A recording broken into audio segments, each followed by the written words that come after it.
Hello friends, welcome and welcome back.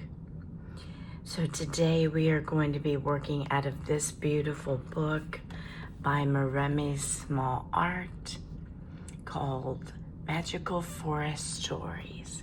And we have done a few from this book, and there is the name. So she does have a YouTube channel and a Facebook group if you are interested. And all her books can be found on Amazon. So if you've been with me any length of time, you'll know that I've got a lot of her books. I don't have every one, but I am working on it. She seems to produce them faster than I can get them. But that's okay, because then they will be there for the future. So my name is Kelly. Welcome.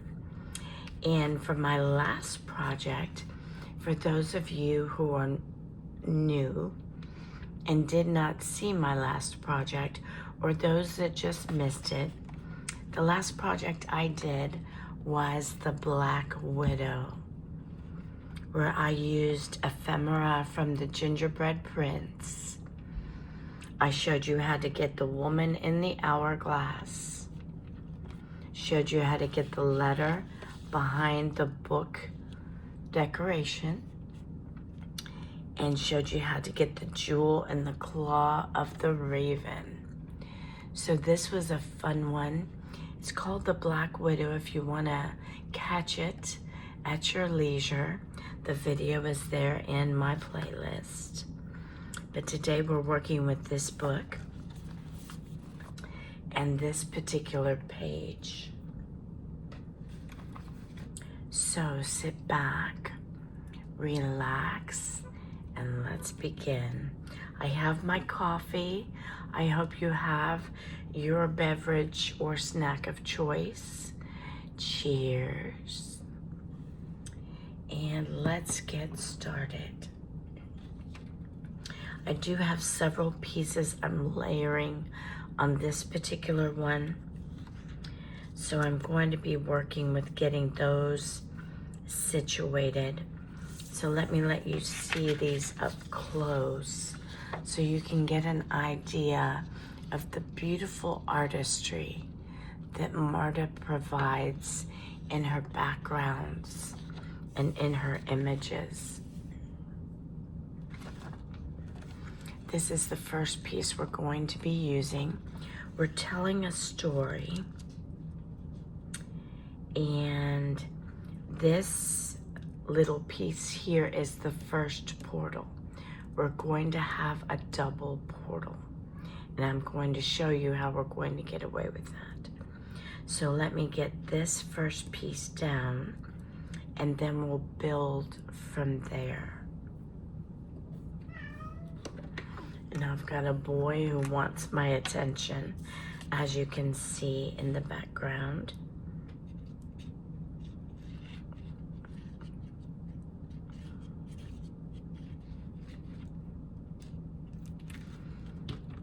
Now I'm not gluing it all the way around on purpose, and you will see in just a moment why. I always leave myself options, whether I use them or whether I don't.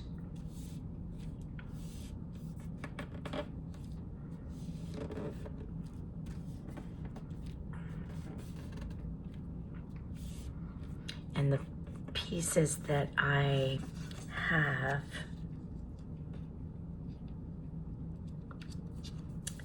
that are not glued down right now, I can glue down later on. Now some of these pieces, I'm going to be using some distressed ink. So I'm going to show you why I choose the color I choose. So this is one of the characters I'm going to embed in this first portal. And I want to leave him with an outside glow because he's in moonlight. So if he was not in moonlight, I wouldn't be using that glow. I would be outlining him with the black soot, and that's the Distressed Oxide from Ranger. Now, you would think with his coloring, I would want to use Vintage Photo, but that's gonna warm him up, and I don't want to warm him up. Another character, and I will show you, is this young lady right here, but she's going to be in a dark portal. So I don't want to warm her up with Vintage Photo. I want to put some black soot around her edges. She's got a glow, but not much of one. So because she's going on a dark portal on a dark background, I'm going to go ahead and I'm going to darken her edges. And that's going to help her to blend in to this background right here. So I'm using the black soot to get her to blend properly. Otherwise she will stand out and your images won't meld as well with either leaving them white or using Vintage Photo. So these are some things you want to decide. What kind of background are they on? So I'm going to do part of it and show you how she looks on the background, and then show you the part that I have not darkened, how it looks on the background, so you can see the difference. This is with her darkened, and this is not darkened. Do you see the delineation? You can tell that something's not quite right.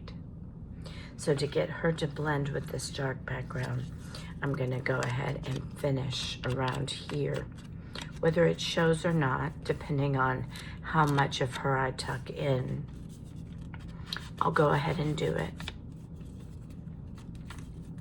so I can show you what that does. And you see, it doesn't mar the image by using the black soot. It doesn't take away from her beauty. It doesn't make it too dark. So let's look at that. So now that edge blends a lot better than the white. So I will be tucking her in, and this portal is going to be going right here behind this one. Now there is a story behind these two portals. But before I do that, let me get this one down in the background. And then we'll start putting in our characters and telling the story.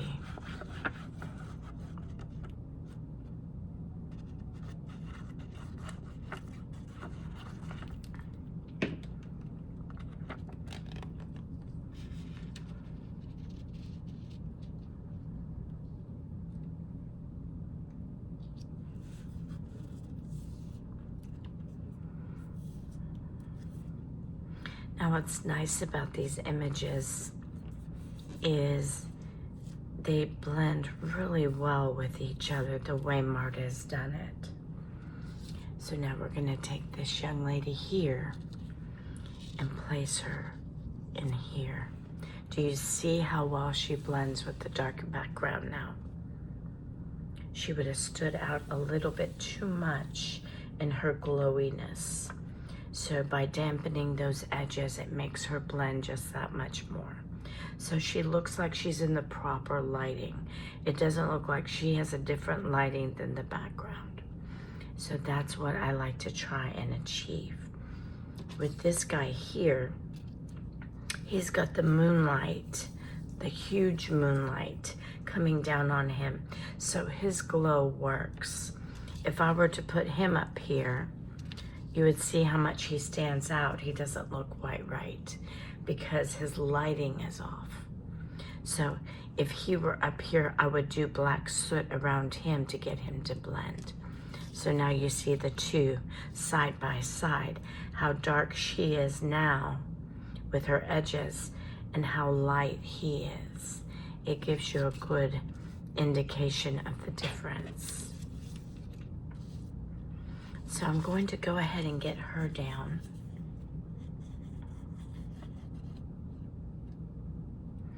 Now she's in the second portal, which is another dimension. So you've got this dimension, you've got this portal, and you've got a second portal. So you've got 3 dimensions being represented here.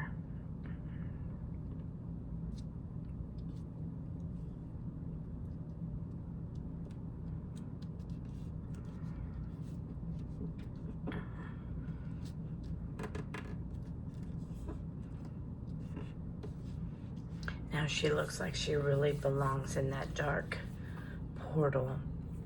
Now I'm going to get the fox. Now this little fox is the guide to this little guy right here. Now this little guy right here is not happy, and I'm going to tell you why he's not happy in a moment. So yes, I did come up with a story. I like to. I'm a storyteller. So most of my collages and journal pages, things like that, are stories. And I'm going to close the door so I can shut out some of the background noise.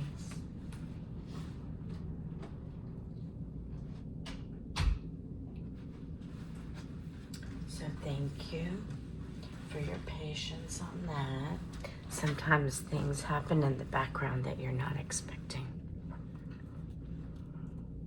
Okay. Now, with this portal here, I've already pre-cut around these flowers because what I want to do, if I can find the edge, there it is I want to slip him in.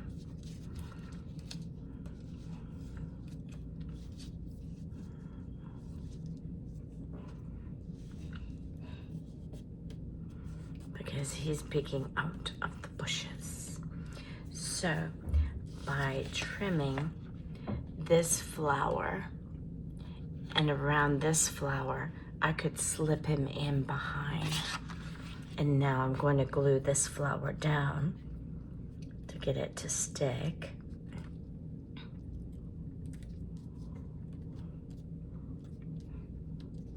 And I'm gonna glue this one down too because I don't need it to pop up.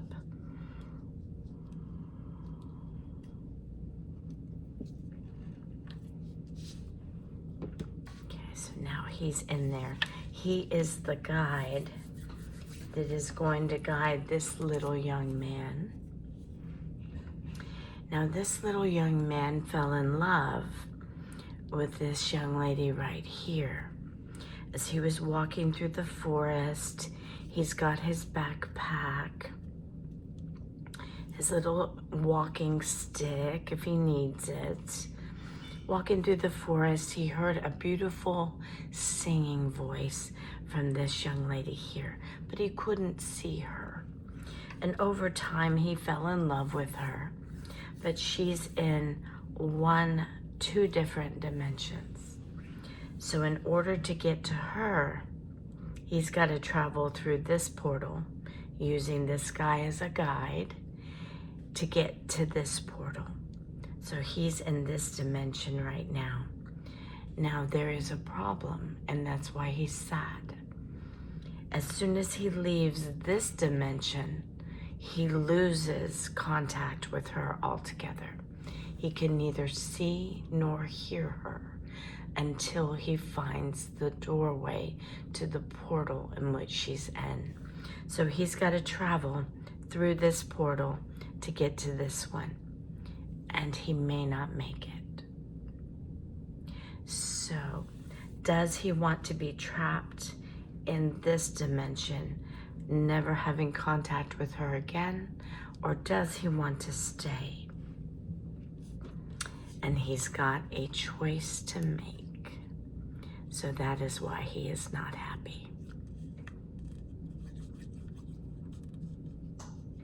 So when I saw these characters, I thought, ooh, I have to come up with a story.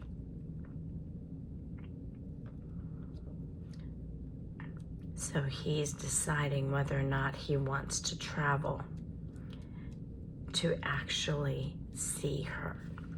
If he stays, all he can do is hear her. He won't be able to see her. So what I want to do too is he's picked this beautiful flower for her. That way, if he does take the trip, he can give her a flower. But again, if he takes the trip, he may not ever find the doorway to that other dimension. It's a chance he's got to take.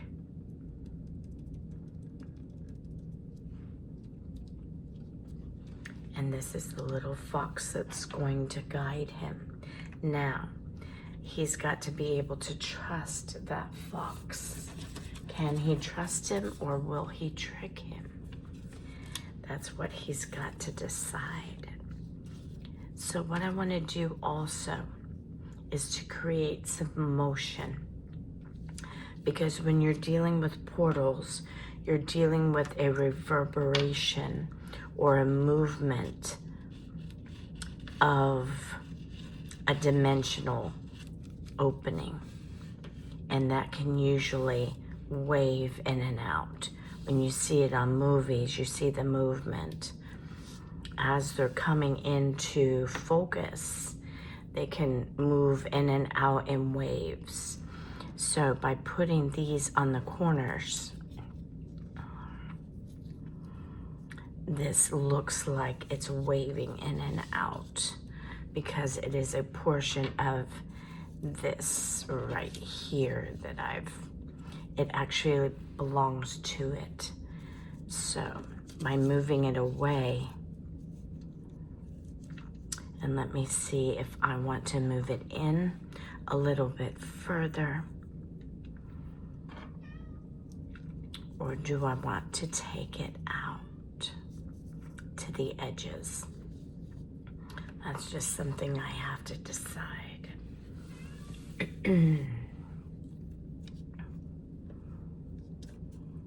So whatever I do on this side, I have to do on this side to make it balance.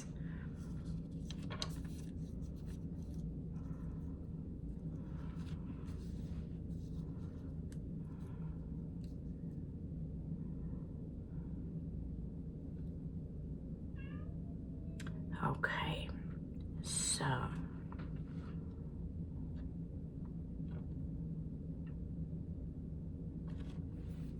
give me just a moment. I'm gonna take a sip of coffee and look at it for a moment, see how I like it.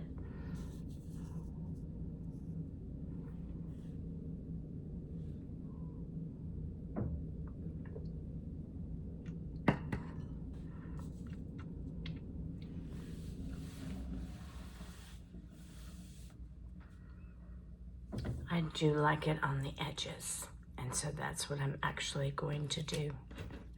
But what I want to do is I want to tuck this one under this particular flower so it's popping up on the top. So,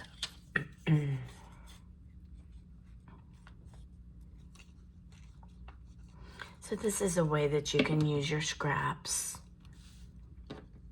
is by putting them back on the collage piece.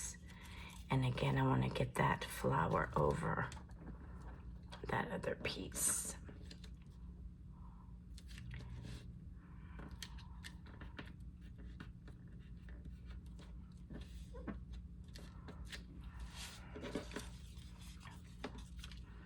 I'm going to get this one down.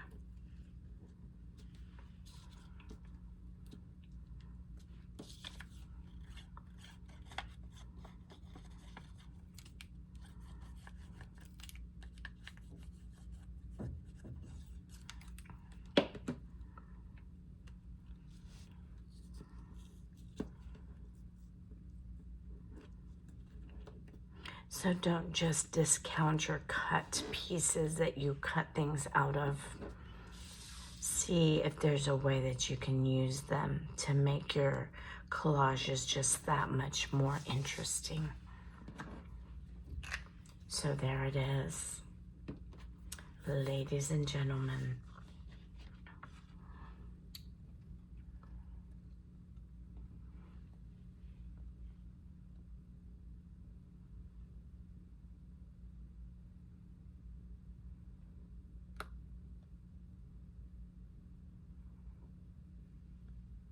Thank you so much for joining me today.